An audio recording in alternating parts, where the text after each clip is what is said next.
And as we was listening to the last song, he saw the best in me. He saw the best in us.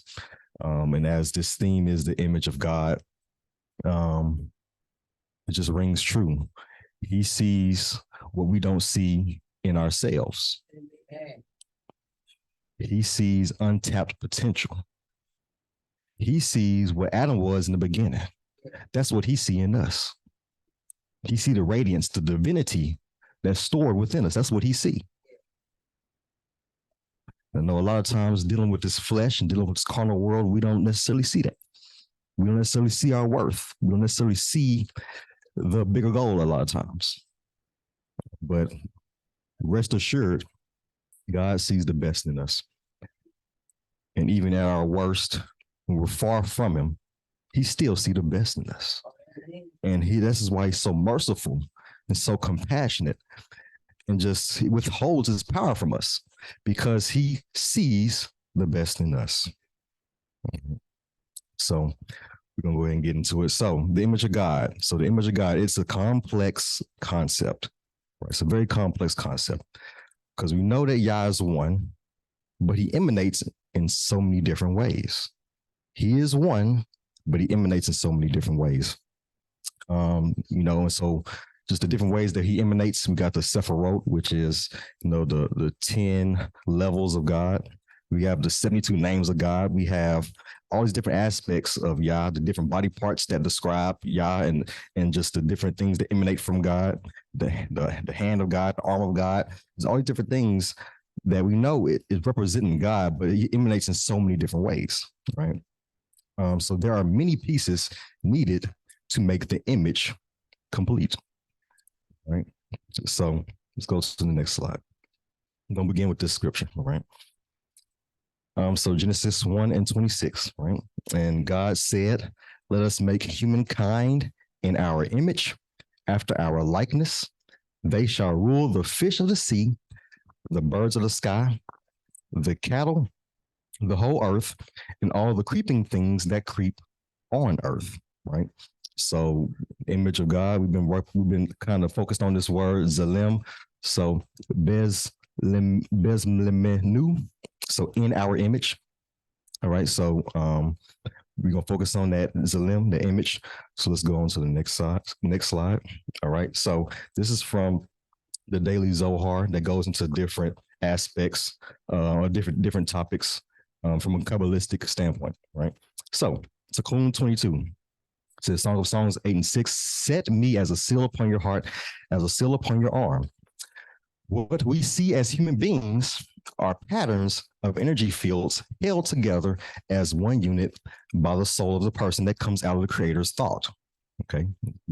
And when God said in Genesis 1:26, and God said, let us make man in our image after our likeness, God, Elohim, said, let us, plural, who is us, make a man, one human being, in our, who is the our, what or which gods, after our likeness, like the gods.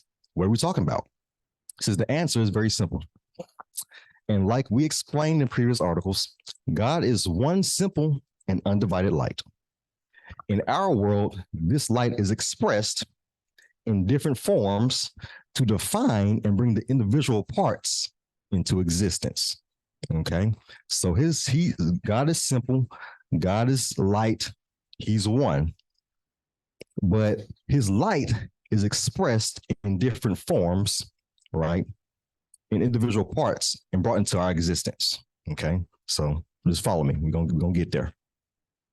All right, so now let's go to the next slide. Let's look into how to get a complete picture of what God's image is. Okay, so we have Zalim. Okay, Zalim. We have the Zadi, Lamed, and Mem. Okay, so we're gonna get into some miracle stuff. So next slide. I'll press again. So Zadi 90, Lamed 30, Mem 40. All right, so 160. So go ahead, next slide. So we have 160. And there's another word that's equivalent to Zalim numerically. Okay. And I got this from Kabbalistic teachings. So let's look at the other word. All right. Next slide. It's tree. So it's tree. Okay. And next slide. All right. So the ayin, 70. The final zadi is 90, which is also equals 160. Okay. So we have the zalim, we have the tree, both equal 160. And in the Kabbalistic teachings, they say that this tree is referencing the tree of life. So the image is equivalent to the tree of life. And the thing that's synonymous with the tree of life is what I mentioned in the beginning, the Sephirot. So the Sephirot is what is the picture of the tree of life. Okay, I'm gonna get into it a little bit. So let's get into that. So now next slide. Let's look at the Sephirot. So this Sephirot right here, this is the picture or the image of the tree of life. So these aspects are what we need to master in order to get the crown of life or become divine. We have to master these 9 aspects of ourselves in order to get to that 10th aspect, which is the keter or the crown, which is being complete, divine, making it, right? This is the final, this is the goal, is to get the crown of life. Okay. So these 10 aspects or these 9 aspects help us get to the final top of the thing, top of the chart. All right. So Shekinah, the glory, or really at the bottom, you could say Malchut, because the bottom part in Malchut, the kingdom. Okay. Then we have after that the Yesod, the next level is the foundation, right? Covenant, righteousness. Then after that level, we have Hod or splendor, prophecy, Netzah, which is eternity, prophecy. Okay. Then we have the Tiferet, the beauty, compassion. These are different levels of different, these are different aspects of the Father. All right. And we have obviously the chesed, talk about that a lot, the chesed, right, which is also compassion, this loving kindness. It's just it's so vast, it's hard to describe chesed. Just mercy, compassion, loving kindness. All right. The Gevarah and the Gevarah, right, which is judgment, the judgment. Obviously, Banah, understanding, Chokmah, wisdom, and then the top, which is the Keter, the crown. All right. And so these are the different aspects of the Most High.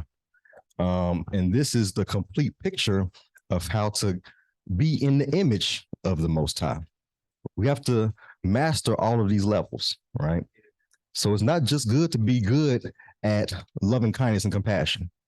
We have to understand how to dispense, how to judge correctly. We have to understand prophecy. We have to understand the foundation, the scriptures. We have to understand. We have to gain wisdom, knowledge, and understanding. Like we have to master all of these different aspects of the Most High in order to be in that complete image. Okay, so it's important to do our best to master these different levels. And the great thing about this is that what's so important about interpersonal relationships is that different people are good at different things. Some people may be more compassionate than other people. Some people are more loving than other people. Some people know how to discern more than other people. We all have different giftings. And so when we come together as collective and unify, we can help each other master different aspects of the things that we're weak in. Okay, in order to get in that complete image, right? So that's why it's so important to unify and build with people, because we're all part of that complete image. It's not just a singular person, but it's all of us collectively coming together, growing and being in the complete image of God. Okay, all right.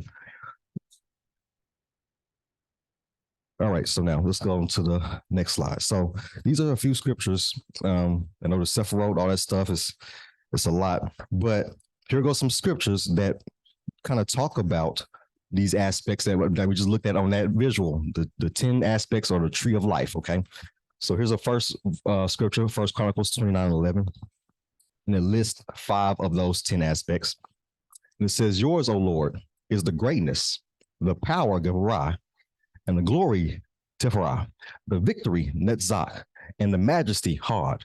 For all that is in heaven and in earth is yours. Yours is the kingdom, Malchut, O Lord, and you are exalted as head over all. All right. So those are 5 of the 10 Sepharot listed right there in First Chronicles 10, 29, and 11. Okay. So that's one. And then the other ones are listed in this next verse. So let's go to the next one. Proverbs. So I want to read most of this. So I thought this was good. So Proverbs, I'm going to go to Proverbs 3. And I'm going to start at first verse. Okay. So I thought this was good. So Proverbs 3, I'm starting verse 1.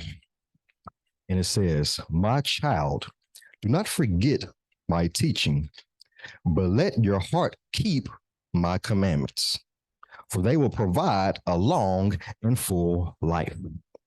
They will add well-being to you. Do not let truth and mercy leave you. Bind them around your neck. Write them on the tablet of your heart. Right? The word needs to be in your heart. Then, when it's written on your heart, when you bind around your neck, when you don't let go of the truth and mercy, then you will find favor and good understanding. See, so when you read the word and you allow it to resonate within your heart, then that's when you gain favor and good understanding. But if you have a hidden agenda behind the word, or you're just using it just for knowledge, or because you want to be a teacher, then you won't get the good understanding because it's not written on your heart. All right. In the sight of God and people, trust in the Lord with all your heart and do not rely on your own understanding. Acknowledge him in all your ways, and he will make your paths straight. Do not be wise in your own estimation. Fear the Lord and turn away from evil. This will bring healing to your body and refreshment to your inner self. Honor the Lord from your wealth and from the first fruits of all your crops. Then your barns will be filled completely, and your vats will overflow with new wine. My child, do not despise discipline from the Lord, and do not loathe his rebuke. For the Lord disciplines those he loves, just as a father disciplines the son in whom he delights. So blessed is the one who finds wisdom and the one who obtains understanding. For her benefit is more profitable than silver, and her gain is better than gold. She is more precious than rubies, and none of these things you desire can compare with her. Long life is in her right hand, and in her left hand are riches and honor. Her ways are very pleasant, and all her paths are peaceful. She is like a tree of life. She is like a tree of life. She is like a tree of life to those who obtain her. And everyone who grasps hold on her will be blessed. By wisdom, the Lord laid the foundation of the earth. He established the heavens by understanding. By his knowledge, the primordial sea was broken open, and the clouds dripped down dew. Right, so wisdom, chokmah, found the foundation, yesod, understanding, banah, knowledge, da'at. So in those two different verses we just read in Chronicles and Proverbs, we have 9 of the 10 of the Sepharot listed in these scriptures. Now the 10th one, that's the crown, right? So you have to list the crown. That's the crown. That's the top. That's the creme de la creme, the crown. So we have to master the 9 in order to get to the crown, become the image of God, right? So I just want to point that out. As far as the Sepharot is concerned, First Chronicles 29 and Proverbs 3. All right. So again, we're going to look at the Zohar again, some Kabbalistic teachings on the image of God and the purpose of being in God's image. All right. So let's go to the next slide. I'll read it. It's kind of small, but I'll read it. All right. So this is Kabbalah and Eco-Theology from the Encyclopedia of Religion and Nature. I forgot the professor's name, but he's from Cambridge University, and he writes plenty of books on Kabbalah and the image of God, and got a lot of good stuff. All right, so it says Kabbalah conceptualized the cosmos as both tree and as Adam Kadmon, primordial human. So Adam Kadmon means primordial human, sometimes translated as divine anthropos. All right, thereby connecting the divine image, the tree, and the cosmos itself through Adam. Okay, while some texts connect Adam Kadmon primarily with the upper or originary realms only, especially with the crown Sephirah called Keter, others see it as the microcosm which inscribes the divine image onto the whole creation. The former dualistic perspective discussed below and the latter holistic perspective can sometimes be found in the same text. This complexity suggests that a wholesale adoption of Kabbalistic cosmology into a theology of nature cannot work without rereading of the text. Nevertheless, there were particular authors who consistently emphasized the inclusion of the earth and the creatures in the divine image. Yosef ben Shalom Ashkenazi, 14th century rabbi, for example, calls the secret of Adam Hagadol, the great Adam, explaining, the human being should be called a small world, for in his form, he is like all the creatures of the world. The human, formed of the dirt of the ground, Genesis 2 and 8, included in himself the seal and structure and likeness and image of all 10 Sephirot, and all that is created and formed and made from them. So we're made up of all 10 of the Sephirot. The earth itself includes the seal and structure and image, which are the image of God that became part of Adam. I thought this part was powerful. God's image in Adam not only unites the whole creation, I'll say it again, God's image in Adam not only unites the whole creation, but also carries within itself each created species and individual. That is the entire diversity of creation. This is similarly taught that God's purpose in creating humanity was to unite the diversity of creation with God's image. The end of a thing, so Ecclesiastes 12 and 13, the end of a thing is Adam, who was created last. Adam was created at the end so that he could include everything in his image and likeness. All right. So we look at Genesis, the first chapter. He created everything in nature first, and he created Adam last. Well, why is that? Because Adam is the culmination, the embodiment of God. And human beings are supposed to unite all of creation to be part of that image of God. So when we go away from the image of God and do things contrary to God, we're now diluting everything around us as well. Because we are the culmination of the image of God. We're the culmination. He made us last because everything is supposed to be reflected through us, because we are supposed to be the representatives of the Most High. So we created Adam last to include everything in his image and likeness, not the other way around. So when we worship in the sky, worship in the sun, worship in the moon, worship in animals, food, you were created that way. Everything else in the world embodies the image of God through you. But you turn around and worship the same image that you're not supposed to be worshiping. You're supposed to have dominion over this stuff.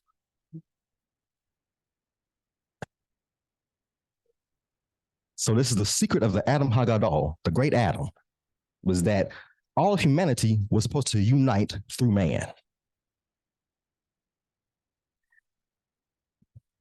So let's go to the next slide. So in other words, let's look at this. So the unification of man is us becoming a complete image. So in order for us to become a complete image now, so we didn't fail, we didn't sin, we've gone astray. Now the purpose of us now is to unite to become a more complete image of God. We can't do it by ourselves. This is why interpersonal relationships are so important. Because at the end of the day, no matter how holy I think I am by myself, I have to go out into the world and I have to deal with the real world. I have to deal with people. I have to bring people in. I have to let my light shine. I can't hide it. We're supposed to say hide under the basket. I gotta let it shine on the hill. So interpersonal relationships, is very important. You can't be righteous in the corner, because the purpose of being in the image of God is that through our light, right, we reflect that image and people are brought into that image. That's what human beings were created for. We were created to embody all of humanity into the image of God. So we have to unify with all our different strengths and help each other be a perfect image of God. I might not be strong in certain aspects of righteousness. I might not be strong at speaking. I might not be strong at prophecy. I might not be strong at certain things, but somebody else is. We can come together and you can help me and I can help you.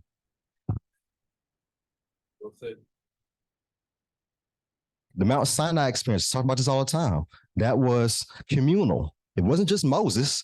The whole community experienced that. So Torah is all about unification. Okay. The image of God is about all of us unifying. In order to be a singular image, we all have to be one body. Can't have nobody outside the body, a broken pinky. The image broken. We all got to be on the same accord. Right? So I'll end it with this. Let's go to the next. And I thought this was good, and it kind of embodies the message.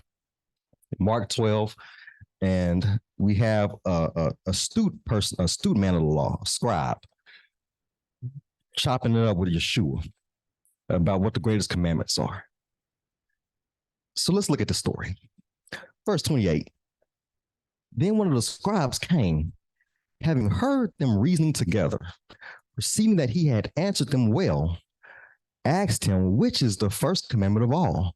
Yeshua answered him, the first of all commandments is, Hear, O Israel, the Lord our God, the Lord is one, the Shema. Verse 30, and you shall love the Lord your God with all your heart, with all your soul, with all your mind, and with all your strength. This is the first commandment, right? So loving God with all of our heart, mind, and soul, the first. And the second is like this. You shall love your neighbor as yourself. There is no other commandment greater than these. And the scribe replies, so the scribe said to him, well said, teacher, you have spoken the truth, for there is one God, and there is no other but he. And to love him with all the heart, with all the understanding, with all the soul, with all the strength, and to love one's neighbor as oneself is more than all the whole burnt offerings and sacrifices. So he got it. This is what Yeshua said. Now, when Yeshua saw that he answered wisely, he said to him, you are not far from the kingdom of God. So what Yeshua said in Matthew 6, that seek ye first the kingdom of Elohim, and all these things will be added to you. Go back to the Sephirot, please. Go back to the Sephirot, please. Keep going. All right. So the base is the Malkut. So when you have the kingdom mindset, everything else will be added to you.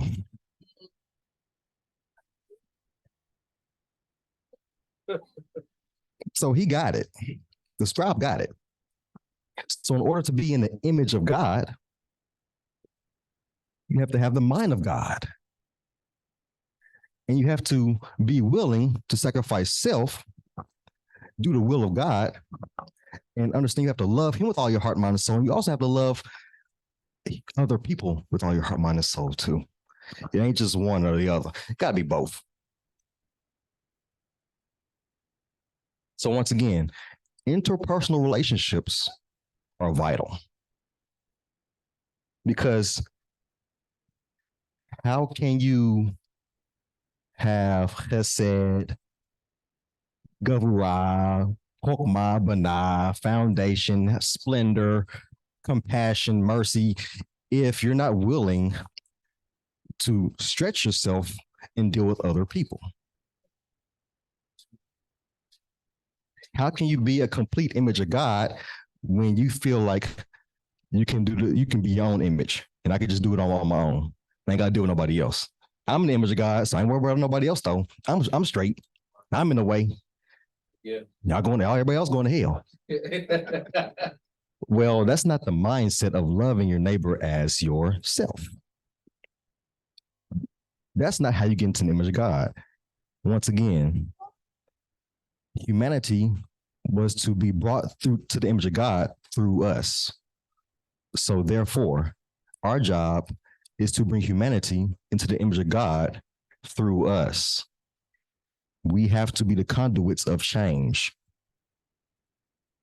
We have to show the light of Yeshua. We have to build and mend fences. We have to try to build relationships. We have to try to even rebuild broken relationships.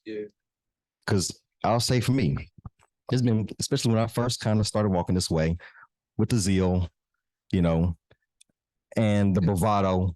And I tore up a lot of relationships because of the self-righteousness and I'm doing it this way and you ain't doing it this way and you're going to hell because you ain't doing it this way, and just lacking compassion, lacking mercy.